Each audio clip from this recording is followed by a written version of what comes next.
오늘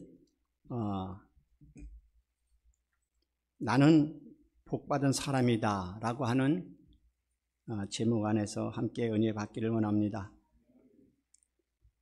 나는 복받은 사람이다. 누가 이런 말을 자신 있게 할 수 있겠습니까? 우리 주변에는 부러운 사람들이 있습니다. 돈이 많은 사람을 보면 복이 있는 사람이다 라고 말하고, 또 노년에도 건강하게 사는 것을 보면 참 복받은 사람이라고 말들 합니다. 단란하고 행복한 가정을 꾸리고 살아가는 그런 사람들을 보면서 복받은 사람이네 하고 말을 합니다. 훌륭한 자리나 또는 높은 자리에 오른 사람들을 보면서도 복받은 사람이라고 하며, 자녀들이 잘 되는 그런 집을 보면서 복받은 가정이라고 말합니다. 그런데 복받은 사람들이라고 말은 하지만 깊이 생각해 보면 이것은 우리가 생각하는 그 복은 일시적이라는 것을 우리는 알 수가 있습니다. 예를 들면 건강한 사람들을 보고 복받았다고 말을 합니다. 건강은 분명히 복입니다. 그러나 어느 순간 병이 오면 건강의 복은 사라지는 것입니다. 또 단란한 가정을 꾸리고 살다가도 불의의 사고를 당하면 그 가정의 복이 사라지게 되는 것을 봅니다. 인기를 누리는 연예인들 역시 마찬가지입니다. 팬들로부터 인기를 받고 사랑을 받아서 복받은 사람이라고 참 부러워하면서 많은 그 기쁨을 누리지만은, 그러나 세월이 가고 존재가 잊혀지고 그리고 살다 보면은 그 복이 지나가는 것이었음을 실감하게 되는 것입니다. 이처럼 세상의 복은 영원하지 않은 것입니다. 그렇다면 성경은 복에 관해서 어떻게 말씀하고 있을까를 생각해 보고자 합니다. 성경에는 복에 관한 말씀이 많이 나옵니다. 그런데 복이 있다는 말씀 중에 절반은 이 세상을 살아가면서 누리는 육신의 복에 관한 그런 것이고, 나머지 절반은 이 세상 너머에 있는 복에 관한 그런 말씀입니다. 다시 말해서 성경은 죽음 이후에 우리가 누리게 될 복이 있다고 분명하게 말씀을 하고 있습니다. 성경은 이 세상의 복과 함께 저 세상 하늘의 복을 말씀하는데, 이 성경의 말씀이 진리인 것입니다. 성경은 복과 관련해서 몇 가지 사실을 전제하고 있습니다. 첫째, 복을 주시는 분이 우리 하나님이시라는 것입니다.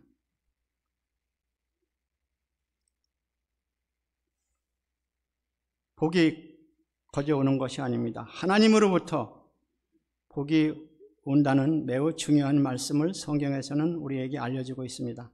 야고보 1장에 보면은 온갖 좋은 은사와 온전한 선물이 다 위로부터 빛들의 아버지께로부터 내려오느니라고 말씀을 합니다. 둘째, 복을 받아 누리는 인간은 유한한 삶을 사는 피조물이라고 말씀합니다. 인간은 반드시 죽게 됩니다. 그러므로 세상에서 누리는 복은 영원하지 않다는 말씀입니다. 셋째, 복과 관련한 말씀의 중요한 전제는 죽음 이후에 또 다른 세계가 있는데 그것이 하나님의 예비하신 영원한 나라라는 것입니다. 이 복에 관하여 빈번하게 사용되는 표현이 바로 경외한다라는 단어입니다. 하나님을 경외한다는 표현, 이 단어는 복이라는 단어와 함께 자주 언급이 되는데, 여호와를 경외하라는 말은 단순히 두려워하라는 말만, 그런 뜻만은 아닙니다. 인생의 주인이신 하나님을 존귀히 여기는 가운데 그분의 말씀에 순종하는 삶을 살라는 것이 바로 하나님을 경외하는 것입니다. 시편 112편 1절로 3절을 함께 보시겠습니다. 다 함께 읽으시겠습니다. 시작. 할렐루야. 여호와를 경외하며 그의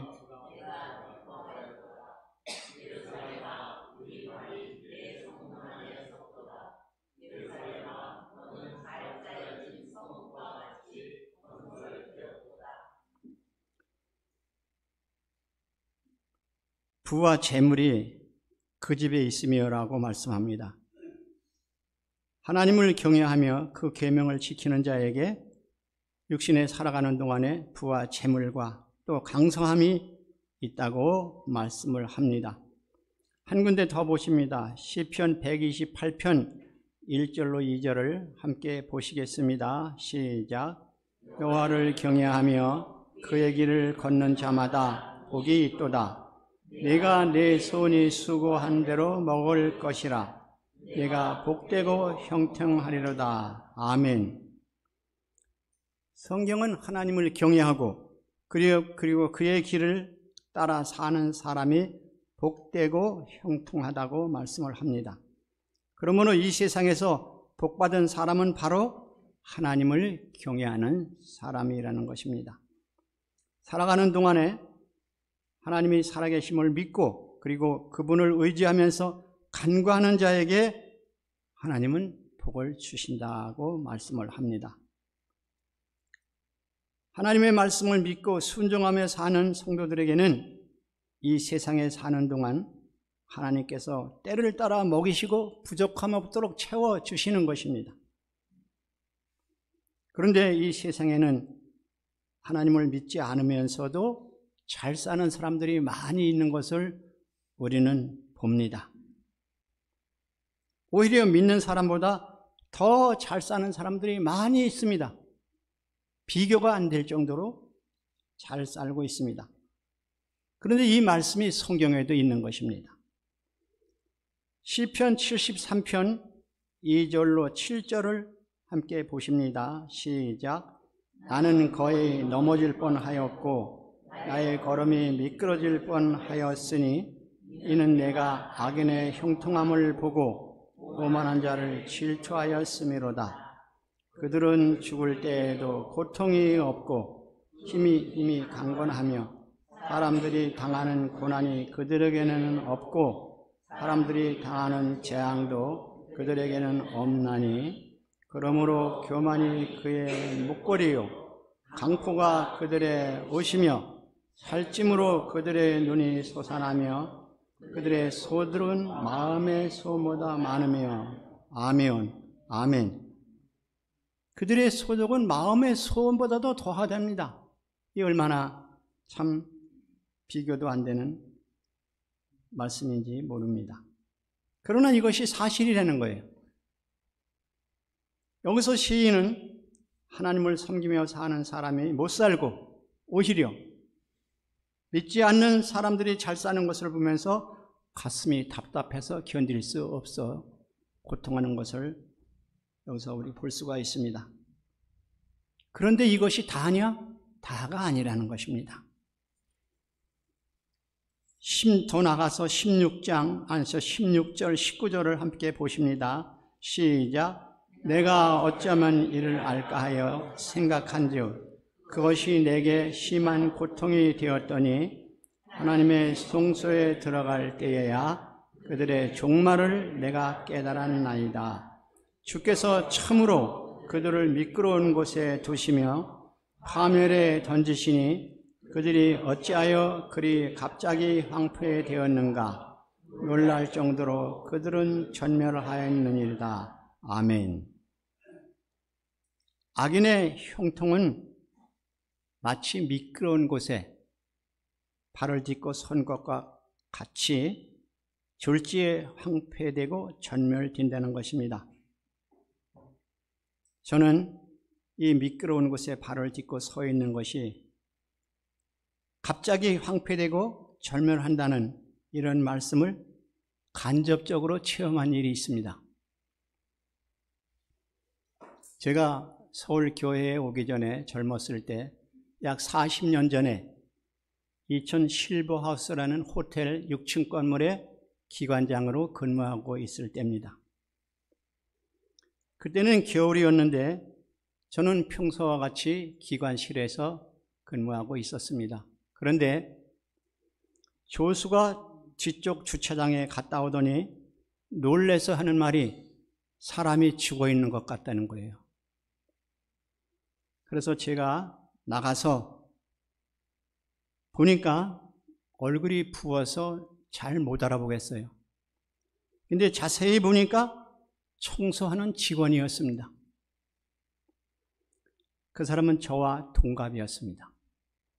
그래서 자주 얘기도 하고 그랬었는데, 그래서 옥상에 올라가 보았더니 빨래하는 직원들이 바쁘게 일을 하고 있었습니다. 그런데 옥상 한쪽에는 눈, 비가 맞지 않도록 지붕을 만들어 놓은 곳이 있는데 전날 눈이 와서 지붕에 눈이 쌓여 있었습니다. 근데 그 호텔 총무가 그 청소하는 사람에게 저 눈을 쓸어내리라고 지시를 한 것입니다. 위험하니까 올라가지 않아야 되는데 이 사람이 시키니까 거부하지 못하고 그것에 올라가서 눈을 치우는 것을 빨래하는 사람들이 보면서 아유 저 미끄러운데 왜 올라갔어 위험하게 하면서 걱정을 하면서 빨래를 했는데 조금 있다 보니까 안 보이더라는 겁니다. 그게 바로 미끄러워서 떨어져 죽은 것입니다. 저는 성경의 73편에 있는 이 말씀을 볼 때마다 이 사건을 늘 생각을 합니다. 악인의 형통함을 부러워하지 말라고 합니다. 불신자의 형통함을 주님께서는 그대로 두시지 않는다는 거예요. 그들을 미끄러운 곳에 두시고 파멸을 당하게 하시는 것입니다. 이런 말씀을 보면서 복은 어떠한 형상의 문제가 아니라 그 복이 어디서 근원하고 있는가, 그것이 더 중요한 문제입니다. 성경은 그 부요함이 하나님으로부터 흘러나오고 있느냐 하는 것을 묻고 있는 것입니다. 하나님으로부터 오는 복이라야 참된 복이고 영원한 복입니다. 하나님께서는 이 복을 사랑하는 당신의 자녀들에게 내려주시는 것입니다. 시편 기자는 죽음 너머에 예비된 영원한 복을 소망하라고 말씀을 합니다. 시편 146편 3절로 5절을 함께 보십니다. 시작. 귀인들을 의지하지 말며 도울 힘이 없는 인생도 의지하지 말지니 그의 호흡이 끊어지면 흙으로 돌아가서 그날에 그의 생각이 소멸하리로다. 야곱의 하나님 자기의 도움으로 삼으며 여호와 자기 하나님에게 자기의 소망을 두는 자는 복이 있도다. 아멘. 이 말씀은 참으로 놀라운 말씀입니다. 인생은 결국 흙으로 돌아가게 된다고 말씀합니다. 그렇다면 인생에게는 절망만이 남아있는 것인가? 여기서 성경은 하나님께 소망을 두는 자에게 또 다른 길이 있다고 말합니다. 또 다른 길을 열어주십니다. 죽어서 흙으로 돌아간 다음에 어떤 일이 일어날지 사람들은 알지 못합니다. 그러나 성경은 히브리서 9장 27절에서 한 번 죽는 것은 사람에게 정하신 것이요 그 후에는 심판이 있으리니 라고 말씀을 합니다. 죽음 이후에는 반드시 하나님의 심판이 있다는 것입니다. 그것이 문제입니다. 이것이 우리에게는 두려움이기도 합니다. 하나님 앞에 서는 일입니다. 하나님의 심판 앞에 설 때의 온전한 모습일까? 이것이 걱정이 될 수도 있습니다. 그런데 성경은 우리에게 한 가지 희망의 소식을 전합니다. 그것은 시편 32편 1절 2절을 보시겠습니다. 허물의 사함을 받고 자신의 죄가 가려진 자는 복이 있도다. 마음에 간사함이 없고 여호와께 정죄를 당하지 아니하는 자는 복이 있도다라고 말씀을 합니다. 성경은 죄가 없는 사람이 복이 있다고 말씀하지 않습니다. 왜 그렇겠습니까? 죄가 없는 사람은 아무도 없기 때문입니다. 그렇다면 누가 복 있는 사람인가? 대신에 성경은 죄가 가리워진 사람이 복이 있다는 것입니다. 죄가 있는데도 불구하고 그 죄를 가리워 주셔서 의인으로 삼아 주실 때 그가 복이 있는 것입니다. 죄가 가려진 사람은 어떻게 되겠습니까? 계시록 19장 9절을 보면은 천사가 내게 말하기를 어린 양의 혼인잔치에 청함을 받은 자들은 복이 있도다라고 말씀합니다. 죄가 가리워진 사람은 하나님의 나라에 들어갈 수 있다는 것입니다. 어린 양의 잔치에 들어가 주님의 사랑 안에서 영원한 복을 누리며 살 수가 있는 것입니다. 계시록 14장 14절은 13절은 이렇게 말합니다. 함께 읽으십니다. 또 내가 들으니 하늘에서 음성이 나서 이르되 기록하라. 지금 이후로 주 안에서 죽는 자들은 복이 있도다 하시매 성령이 이르시되 그러하다. 그들이 수고를 그치고 쉬리니 이는 그들이 행한 일이 따름이라 하시더라. 아멘. 행한 일이 무엇입니까? 예수님 믿고 예수님과 동행하면서 살아가신 것을 말하는 것입니다. 세상적으로 보면 죽음은 끝입니다. 파멸입니다. 허무 그 자체예요. 그러나 성경은 죽음 이후의 일을 말씀하는데 주 안에서 죽는 자들이 복이 있다 말씀을 합니다. 그리스도 안에서 죽은 자가 곧 죄가 가리워진 자입니다. 어린 양의 잔치에 들어가고 축복을 받을 사람입니다. 그러므로 주 안에서 죽은 자는 복된 것입니다. 병약한 그런 약한 사람들, 죽음을 앞에 둔 사람들, 연세 많으시고 겨우 하루하루 얼마 남지 않은 그런 생을 살아가시는 사람들에게 바랄 수 있는 희망이 있다면 무엇이겠습니까? 그것은 육체가 소멸되는 날 다시 열리는 새 길, 바로 하나님의 나라가 아니겠는가 생각합니다. 인간에게 마지막 희망은 이것밖에 없습니다. 우리의 모든 죄를 대속하기 위해서 십자가에 피 흘려 죽으시고 부활하신 예수 그리스도를 믿는 자는 제사함의 은혜를 받고 이제 하나님이 예비하신 영원한 나라에 들어가고 복을 받게 되는 것입니다. 로마서 8장 1, 2절 함께 읽으시겠습니다. 시작. 그러므로 이제 그리스도 예수 안에 있는 자에게는 결코 정죄함이 없나니 이는 그리스도 예수 안에 있는 생명의 성령의 법이 죄와 사망의 법에서 너를 해방하였음이라. 아멘. 그리스도 예수님을 믿고 사는 사람에게는 결코 정죄함이 없다고 말씀합니다. 왜 그러냐? 그리스도 예수 안에 있는 생명을 누리게 하는 성령의 법이 죄와 사망의 법에서 해방시켰기 때문이라는 것입니다. 그러므로 오늘 본문 2장 10절로 12절의 말씀은 다음과 같이 말씀합니다. 그러므로 그런즉 군왕들아 너희는 지혜를 얻으며 세상의 재판관들아 너희는 교훈을 받을지어다. 여호와를 경외함으로 섬기고 떨며 즐거워할지어다.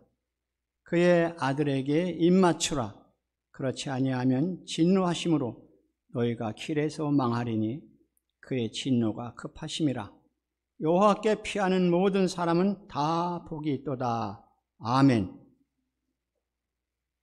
이 군왕들과 재판관들은 세상에서 하나님을 믿지 않고도 많은 것을 가지고 누리며 사는 사람들입니다. 이런 사람들이 교훈을 받아야 하는 것은 하나님의 권위에 대한 도전이 그런 행위가 얼마나 어리석은가를 깨닫게 하고, 그리고 하나님께 대해서 절대 순종하고 겸손한 마음으로 살아야 하기 때문에 세상의 군왕들과 재판관들, 많은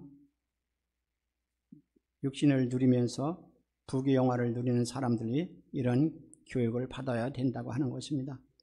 여기서 그의 아들에게 입맞추라 하는 말씀이 있습니다. 그것은 예수 그리스도와 교제하고 그리고 예수님을 믿고 살라는 것입니다. 그리스도의 보혈에 힘입어서 주님께 나아가는 자는 심판을 면하게 됩니다. 그러나 예수님과 함께하지 않는 자는 심판을 받고 둘째 사망에 이르게 되는 것, 해를 받게 되는 것입니다. 그러므로 여호와를 향하여 피하는 자가 복이 있다 말씀한 것입니다. 영원한 복은 예수 안에서 죽고 예수 안에 사는 자들이 누리게 될 것입니다. 미국의 어느 교회에 가족과 함께 나오는 사람이 있었습니다. 그런데 그 사람은 예배당에는 들어오지를 않았습니다. 그는 아내와 아이들을 교회에 들여보내고 예배가 끝날 때까지 밖에 있다가 예배 끝나면 아내와 아이를 차에 태우고 집으로 돌아갔습니다. 그러던 그 사람이 어느 날 교회에 나오기 시작을 했습니다. 그런데 그 사람은 국가에서 안전을 보호해 줄 만큼 중요한 직책을 가진 핵물리학자였습니다. 그가 교회를 나오기 시작하면서 조금씩 신앙심이 생기기 시작합니다.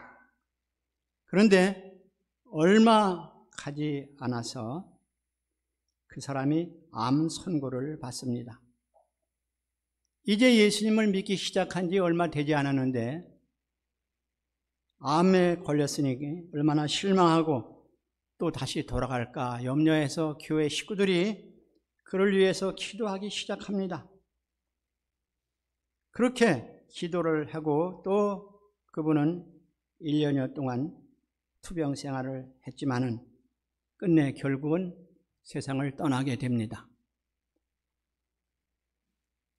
그는 세상을 떠나기 전에 하나님 앞에 감사를 했습니다. 나는 수지 맞은 인생입니다. 내가 이 땅에 태어나서 인류를 위해서 큰 일을 할 수 있었다고 하는 것 참 감사하고, 사랑스러운 아내를 만났으니 감사하고, 귀한 자녀를 얻고 그들의 미래를 위해서 축복할 수 있으니 감사합니다. 그리고 무엇보다 감사하는 것은 죽음 뒤에 갈 곳을 알았으니 저는 정말로 복받은 사람입니다. 이 말을 남기고 그는 세상을 떠났습니다. 그는 짧은 기간 교회를 나왔는데 그러나 예수님 믿은 것이 헛되지 않은 것입니다. 죽기 전에 예수님을 믿고 구원을 받았으니 복받은 자가 분명합니다. 기독교인은 죽음 앞에서도 감사할 수 있습니다. 주님을 노래할 수 있습니다. 왜냐? 죽음 너머에 예비된 영생을 믿는 종교이기 때문입니다. 예수님을 믿고 어디서 왔다 어디로 가는 것을 아는 것이 복받은 자입니다. 세상 복은 받지 못했다고 생각할 수 있지만 그러나 깊이 생각해보면 우리는 주 안에서 많은 복을 받았습니다. 아까 예배 시작하기 전에 찬양하면서 엄정식 집사님 복을 받은 사실을 찬양을 통해서 깨닫게 되고 그리고 마음이 울컥했다고 말했습니다. 우리는 정말 복 많이 받았어요. 지금까지 살아온 것이 내 힘으로 산 것이 아닙니다. 주님의 은혜로 먹고 살고 일하면서 살아왔습니다. 자녀들과 함께 가족 생활을 할 수 있게 해주십니다. 얼마나 감사한지 모릅니다. 예수 그리스도를 믿음으로 구원받고 믿음으로 세상을 이기며 이 세상 넘어 하나님 나라에 이르는 영생의 복을 받았으니 이 얼마나 큰 복을 받았는지 모릅니다. 지금까지 주님의 은혜로 살아온 것이 큰 복이고 앞으로 하나님의 은혜 중에 살다가 영원한 하나님 나라에 가게 하시니 우리는 영육간에 큰 복을 받은 것이 분명합니다. 이 세상에 전쟁이 있고 지진이 일어나고 전염병이 도는 것은 주님의 오실 때가 가까워지고 있는 증거입니다.